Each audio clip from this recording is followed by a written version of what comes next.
ചില സമ്മാനങ്ങൾ. ഇതെല്ലാം നമുക്ക് ഏറ്റവും പ്രിയപ്പെട്ടവർക്ക് വേണ്ടിയാവുമ്പോഴാണ് അത് കൂടുതൽ മനോഹരമാകുന്നത്. ലിയോസ് ഗോൾഡ് ആൻഡ് ഡയമണ്ട്സിന്റെ പരിശുദ്ധമായ സ്വർണം പോലെ. Leos gold and diamonds. Vadakkanchery നിയമസഭാ മണ്ഡലം NDA സ്ഥാനാർത്ഥി അഡ്വക്കേറ്റ് ഉല്ലാസ് ബാബു നാമനിർദ്ദേശ പത്രിക സമർപ്പിച്ചു. തലപ്പള്ളി താലൂക്ക് ഓഫീസിലെത്തി അസിസ്റ്റന്റ് റിട്ടേണിംഗ് ഓഫീസറും തഹസിൽദാറുമായ MC അനുപമൻ മുൻപാകെയാണ് പത്രിക സമർപ്പിച്ചത്.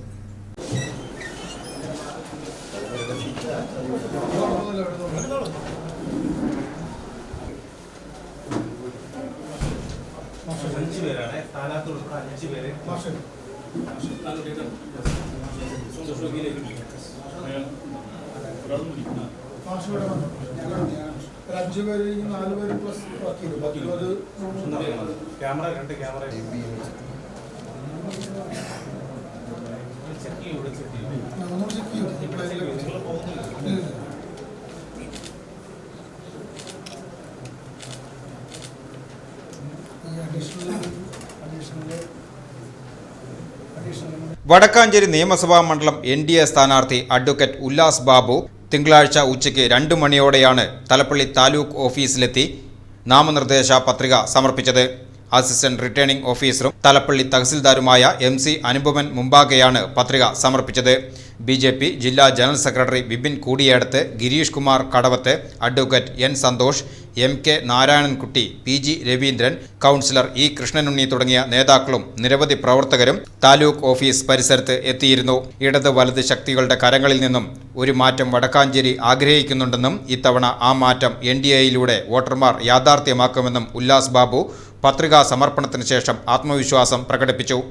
അത് വളരെ വ്യക്തമായിട്ടുള്ളൊരു കാര്യമാണ്. വടക്കാഞ്ചേരിയെ സംബന്ധിച്ചിടത്തോളം വടക്കാഞ്ചേരിയുടെ നമുക്ക് പുസ്തകത്തിലൊക്കെ അടിക്കാം, വികസനം അത് ചെയ്തു ഇത് ചെയ്തു എന്ന്. ആത്യന്തികമായിട്ട് വടക്കാഞ്ചേരി മനസ്സിലാക്കേണ്ടത് 10 വർഷത്തെ ഇടതുപക്ഷ സർക്കാരിൻ്റെ പ്രവർത്തനം കൊണ്ട് സാധാരണക്കാരൻ്റെ അന്നത്തെ ജീവിതാവസ്ഥയും ഇന്നത്തെ ജീവിതാവസ്ഥയും തമ്മിൽ തുലനം ചെയ്ത് നോക്കുക. ആ തുലനം ചെയ്യുന്നിടത്താണ് നിങ്ങളൊന്നും എവിടെയും എത്തിയിട്ടില്ല എന്നും ഈ പുസ്തകത്തിൽ അച്ചടിക്കുന്ന കാര്യം യഥാവിധി സമൂഹത്തിനകത്ത് നടപ്പിലാക്കപ്പെട്ടിട്ടില്ല എന്നുള്ളതും ജനങ്ങൾക്ക് മനസ്സിലാവും. അപ്പോൾ ജനങ്ങളുടെ ആവശ്യമെന്ന് പറയപ്പെടുന്നത് കൃത്യമായിട്ടുള്ള ഡെവലപ്മെൻറ്റിലൂടെ അവൻ്റെ ക്ഷേമം വർദ്ധിപ്പിക്കുക എന്ന് പറയപ്പെടുന്ന വലിയ കാഴ്ചപ്പാടാണ്. ആ കാഴ്ചപ്പാടിന് വേണ്ടുന്ന രീതിയിൽ കൃത്യമായി കരുതലോടെ വടക്കാഞ്ചേരിയെ ഇടതുപക്ഷം ഈ 10 വർഷം കൊണ്ട് കൈപ്പിടിച്ചില്ല. അതിൽ 5 വർഷം വലതുപക്ഷമായിരുന്നു. അദ്ദേഹവും കൈപ്പിടിച്ചില്ല, ഇദ്ദേഹവും കൈപ്പിടിച്ചില്ല. എന്നിട്ട് വീണ്ടും അവർ 2 വിഭാഗവും വന്ന് ജനങ്ങളോട് ചോദിക്കുന്നത് എന്തിനാണ്? 5 വർഷം കൂടി ഞങ്ങളെ നശിപ്പിക്കാൻ, വടക്കാഞ്ചേരിയെ നശിപ്പിക്കാൻ ഒരവസരം തരണമെന്നാണ്. BJPയെ സംബന്ധിച്ച് വളരെ കൃത്യമായിട്ടുള്ള കാര്യമാണ്. ഡെവലപ്മെൻറ്റ് പൊളിറ്റിക്സാണ്, പോസിറ്റീവ് പൊളിറ്റിക്സാണ്. ഞങ്ങൾ വ്യക്തിപരമായിട്ട് ഒരാളുടെയും പുറകെ പോകുന്നില്ല. മോദി സർക്കാരിൻ്റെ പ്രധാനമന്ത്രിയുടെ പദ്ധതികൾ വടക്കാഞ്ചേരിയിലേക്ക് കൈപ്പിടിച്ചു കൊണ്ടുവരാൻ കൃത്യമായി ഞങ്ങൾക്ക് സാധിക്കുമെന്നുള്ളത് കൊണ്ട് അത് ജനങ്ങളിലേക്ക് എത്തിക്കാനുള്ളൊരു അവസരമാണ് ഞങ്ങൾ ചോദിക്കുന്നത്. ആ അവസരം ജനങ്ങൾ തന്നാൽ വടക്കാഞ്ചേരി അതിസുന്ദരമായി ഡെവലപ്പ് ചെയ്യുന്നതും യഥാർത്ഥ വികസിത വടക്കാഞ്ചേരി എന്താണെന്നുള്ളത് പൊതുസമൂഹത്തിന് മുമ്പ് കാണിച്ചു കൊടുക്കാൻ ഞങ്ങൾക്ക് സാധിക്കും. അതുതന്നെയാണ് ഞങ്ങളുടെ പ്രതീക്ഷ. ജനങ്ങളത് അംഗീകരിക്കുമെന്നും കരുതുന്നു. കാരണം ജനങ്ങളെ സംബന്ധിച്ചിടത്തോളം ലോകം കാണുന്നവരാണല്ലോ. അപ്പോൾ അവരത് ഉൾക്കൊണ്ടുകൊണ്ട് പ്രവർത്തിക്കുമെന്നും കരുതലോടെ അവർ കൃത്യമായി ഞങ്ങൾക്ക് തെരഞ്ഞെടുപ്പിൽ വിജയം തരുമെന്നാണ് ഞങ്ങൾ പ്രതീക്ഷിക്കുന്നത്. ആ പ്രതീക്ഷ ഞങ്ങൾക്കുമുണ്ട്. അതനുസരിച്ചുള്ള പോസിറ്റീവ് പൊളിറ്റിക്സുമായി മുന്നോട്ട് പോകുന്നു. നോക്കൂ, കേരളത്തിൻ്റെ ഒരു പ്രത്യേകത എന്ന് പ്രബുദ്ധ മലയാളികൾ എന്ന് നമ്മളെപ്പോഴും പറയും. അതിൻ്റെ ഒരു പ്രത്യേകത എന്ന് പറഞ്ഞാൽ എല്ലാവരെയും ഉൾക്കൊള്ളുന്നൊരു ശൈലിയാണ് നമുക്കുള്ളത്. അപ്പോൾ സ്വാഭാവികമായിട്ട് ജനാധിപത്യ വ്യവസ്ഥയിൽ ജനങ്ങളുടെ അധികാരമാണ്.